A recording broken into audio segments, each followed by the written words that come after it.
Hey everybody, happy Wednesday. Welcome to Tech Time with Tammy. So today's tech is going to be on matte clear and satin clear. The differences between the two, some tips and tricks on how to apply it. A lot of times people are very intimidated by matte and satin clears. They're not quite sure, the specifics about it. They're not quite sure if they can handle it. And a lot of times they get fearful of doing it because they just don't want to attempt it and mess it up. And I get that. It can be kind of tricky from, different times and stuff like that. So one of the biggest things about a matte clear or a satin clear is this. What you see is what you get. You can't touch it. You can't cut and buff it. You can't remove trash. You have to be very, very what you see is what you get. What you get off the gun is what you stick with. If you were to cut it, or buff it, you bring back a shine. If you were to try to denib certain areas where you get trash, you're going to see that imperfection where you try to do that.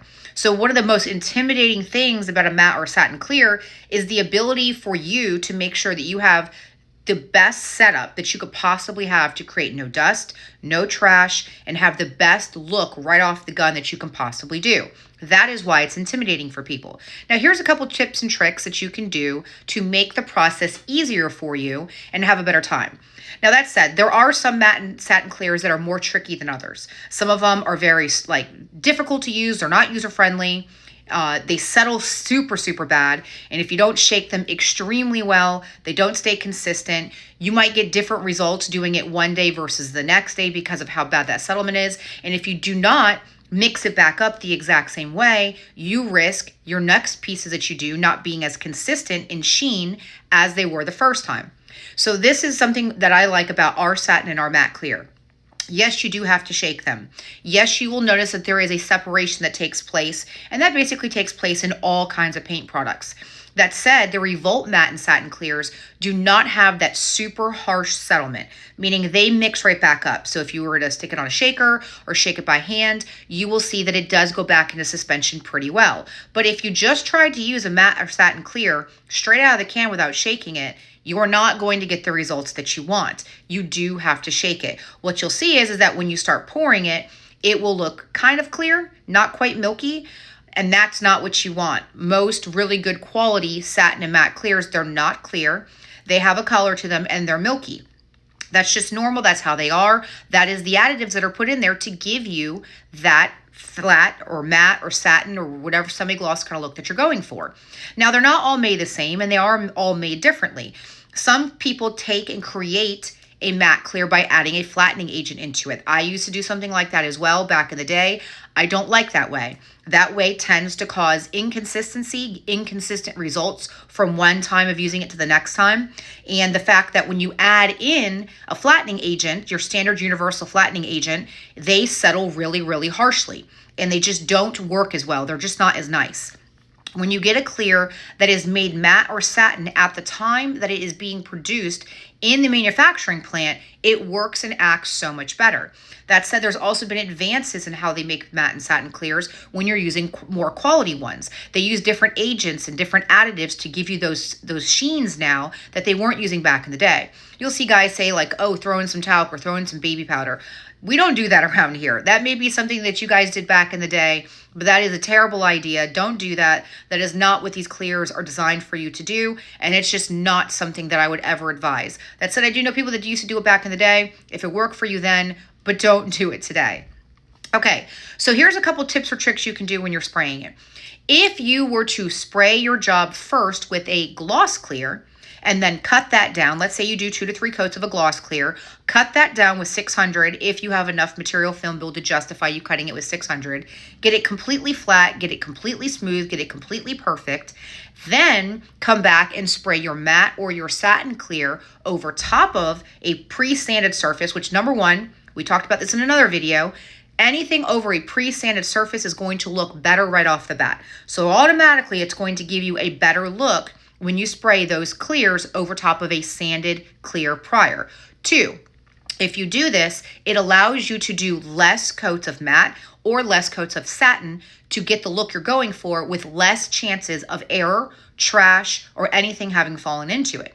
So if you were gonna have to do 2 to 3 coats of matte clear, which people still do this method and they don't do the gloss clear first, they can run into issues where the first coat's perfect, the second coat's perfect, and the third coat goes to shit because they get trashed, they get whatever else that goes wrong in it. If you just did one solid coat or 1.5 or so solid coats of a matte or a satin clear over a pre-sanded gloss clear, your results will be that much better. You'll be one and done. You won't have as much of an error for mistakes. It will look better, like I said, because it's already going over pre-sanded clear. And that eliminates any effort that you're going to have to put into getting the best job that you can. So again, you cannot cut and buff a matte clear. You cannot do anything. What you see is what you get. I want to stress that because so many people ask me this question every single week. They don't realize that they can't. They don't understand that by doing so, you bring the gloss back. Also, when you are using these products, they need specialty cleaners. You have to also realize that these kinds of coatings are not really meant for everyday use, in my opinion. You will notice that a matte finish that you do yourself will fingerprint much easier. It'll always have smudges. You'll always just see something. I will say that in my opinion, wraps do excel when it comes to a matte finish here. I know that coming from a paint person is kind of weird, but I do think that there is a place for wraps, and I do think that certain things in wraps work better for certain things than paint does. So I think the two things can work well together. I personally really like a matte finish. That's one of my most favorite finishes. When it's done right on like a black or just different colors. And I personally think it's just better with a wrap in that aspect because it doesn't fingerprint or smudge or get the imperfections as easily. When you are using those products, you have to use specialty cleaners. You cannot just use a traditional kind of a cleaner over top of them and think that it's going to clean it without forcing a gloss factor. It will start glossing it up. That is the nature of it. So you have to use very specific satin and matte cleaners. They do make some very good high quality ones now. Years and years ago when I was doing this, they did not have a good selection of matte or satin cleaners. It was very hard to find one that worked, that did not gloss the surface up. Now they have many you can choose from. And they're all of high quality.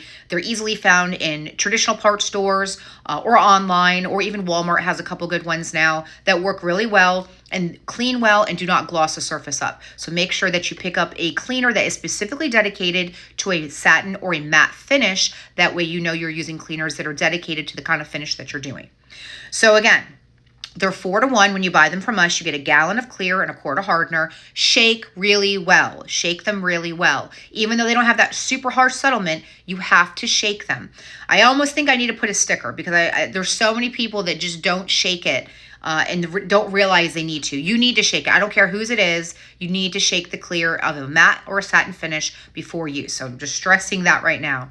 4-to-1, no cause, like nothing special that you have to do. Spray it like you would spray your normal 4-to-1 clears. One of the most questions I get is, well, how do I spray it? I'm super nervous. Like, I don't want to mess it up. What do I do? Spray it like you would spray a normal 4-to-1 clear. They do spray very user-friendly. The nice thing that I like about the Revolt Satin Matte and Clear is that one, they're not inconsistent. They spray very consistent. They don't have the chalky look and the tiger striping that you tend to get sometimes when you're using cheaper matte and satin clears.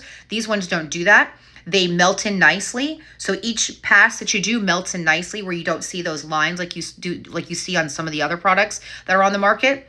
You can actually take the satin and the matte and you can mix it together and you could create your own version as well. I do think that our matte clear is a very good replacement to the Harley Denim. If you're looking for the Harley Denim look, our matte clear does a really good job of looking and replicating the matte finish that that Denim uses for Harley, which is basically like a dead finish. The matte does a really good job of doing that.